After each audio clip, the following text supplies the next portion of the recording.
Welcome everyone to another podcast of the Happiness Incorporated. I'm here with Luis Gutiérrez, right? Yeah, I had some troubles with pronouncing that name before. You can blame me online if you want to. I don't care. Luis is an amazing songwriter. I've heard you play many times last year as well, like during one of our classes at our music university. Mm-hmm. Do you got any songs coming up pretty soon? Maybe. I mean, I'm just trying to focus as much as possible on like learning a lot, reading a lot, doing a lot of Ableton tutorials, as I've told you. yeah. I think I'm gonna release some stuff maybe soon. I don't know when, but it's definitely no rush about it. Yeah. So I'm just like focusing on studying pretty much.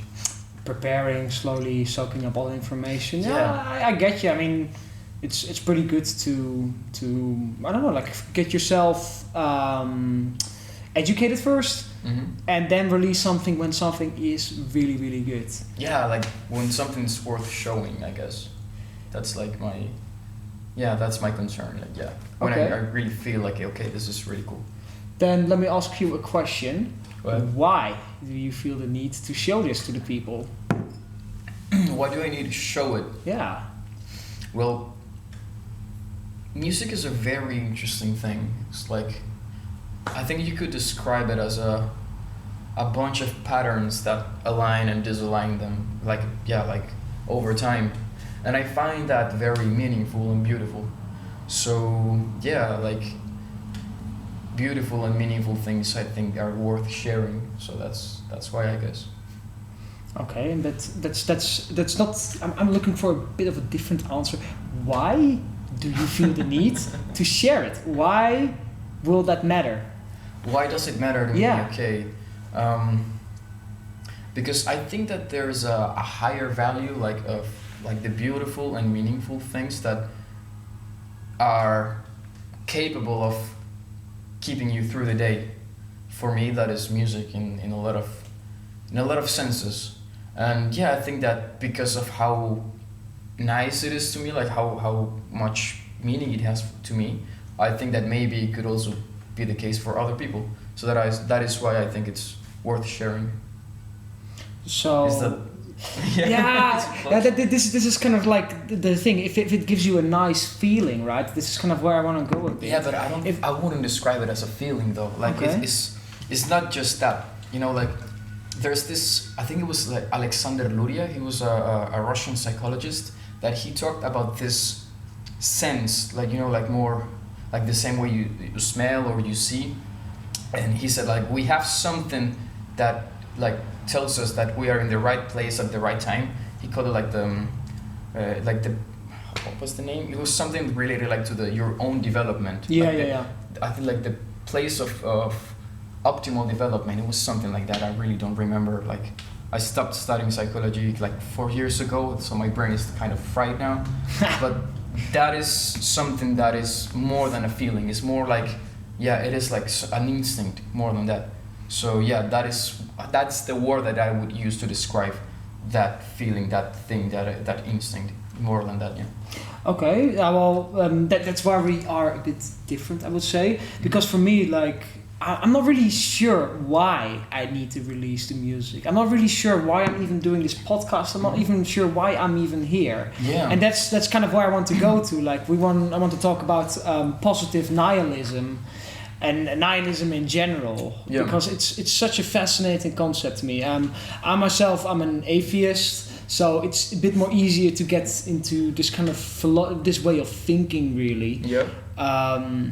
For me, you have to be an atheist to be a nihilist, I guess, like by definition. Yeah, indeed. I mean, like if someone believes in God, there is a hierarchy then, so there cannot be any nihilism. Yeah, and then there is a reason for them being there, really. Mm-hmm. Like I would say, like atheism is basically responsible mostly for the whole nihilism movement, and it's so fascinating. Like, do you feel life is pointless? First of all, let's start with that.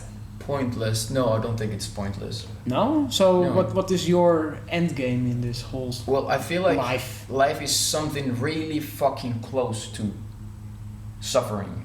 Like, if there's something real in life, is suffering. That is something that is always there. But then it's like, can you find meaning there? Like, is it worth to suffer? And I think that there are things that are worth it, you know?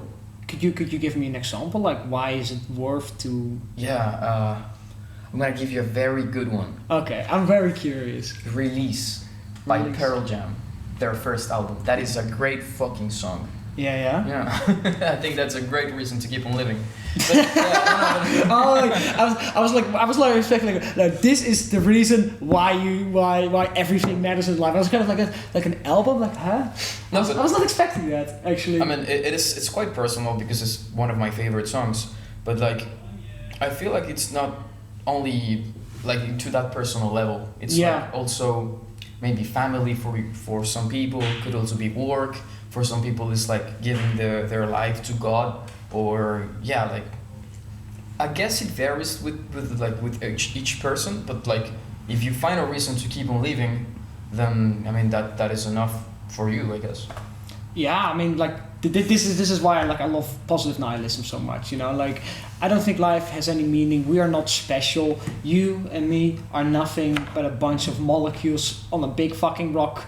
Going 1,000 miles an hour around a flaming hot ball of gas, you know, like we're nothing in the big equation, and this is where the positivity comes in, you know, like we are nothing, you know, like what the hell does it matter? What does it matter what people think of us, or what does it matter what we decide to do with our life, you know, like this is the only thing that we have and the only thing that is, so to say, real.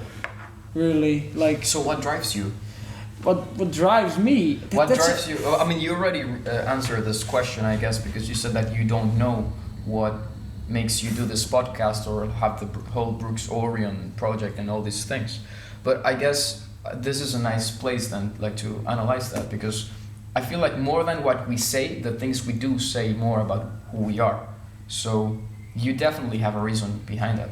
You might not know it consciously, but there has to be something. That's a good question that you're interviewing me right now. That's I mean, it's a podcast. It's like both ways. Of course, it's back and forward. Why I'm doing all this. My goal is to make life as easy as possible and to connect the people into one entity. I feel like a human being on his own is nothing, but a human being as a collective becomes so strong. They can do so much things. They can change the world. So why am I doing these podcasts and why am I doing this music and why I'm doing all these things? I want to bring humanity together. I want to discuss the harder subjects.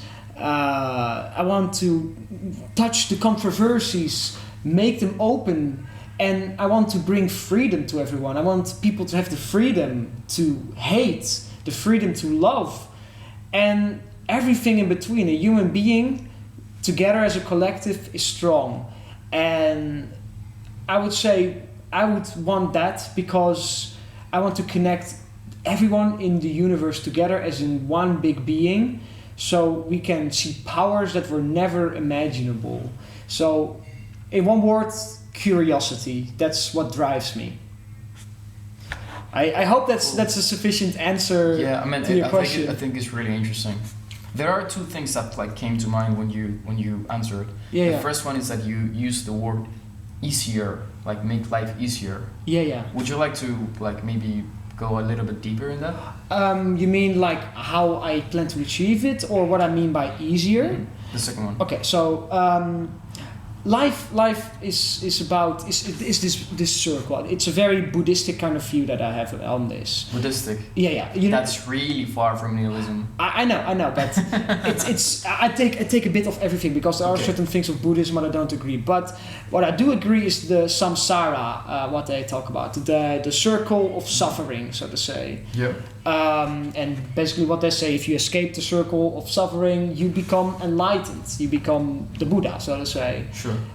Everyone has experienced a circle of suffering. Like something bad happens, you decide to change it, and you become happy. You become comfortable, so something bad will happen. It's this circle that keeps reappearing. I don't think that the human being is possible to become enlightened. That's where I think I doubt that is possible. Like as an individual, you mean? Or maybe like together we could? Oh, that's a very good question. I've not thought about that. I don't think so still. I don't think it's impossible to escape suffering altogether, but I do think it's a lot easier. Let's say, like if you're for example playing video games or doing something you love, time goes faster and you forget about a lot of sadnesses. So that's what I mean. Like I want to make life easier, less suffering, more happiness. And that's also what the Happiness Incorporated stands for. Like we want to make the human beings like life easy, life happy. That's our main goal. I disagree with it. So we cannot be partners in the company, I guess. Oh man, but everyone can be. I mean, it's good to have opposing opinions because that makes me think as well, and my team as well. Yeah. So you strive for like a utopia, pretty much. No. I don't think a utopia is possible, but it is possible to get close to it. I don't think. Also, like there's this interesting study about utopia. I'm not really sure who did this, but were basically like a bunch of rats. They were put into a few cages. Like the cages were amazing. They had enough food. They have enough water. They had amazing comfort. They could, they could just do whatever they want. They had the utopia, so to say. Yeah. And after 2 weeks, all of those animals were dead. Why? They started fighting each other for some reason. Utopia makes a creature bored or something. That's what the main conclusion was. If this is very in the back of my memory though. So like, don't quote me on this. Correct me if I'm wrong. But yeah, utopia is also not good for a human being. You also need some sort of suffering. But I feel like as human beings we can do a lot more to make the suffering less. Luis, we're almost getting to the end of our podcast. Is there one more? This is way too fast, man. I know. This is a big topic.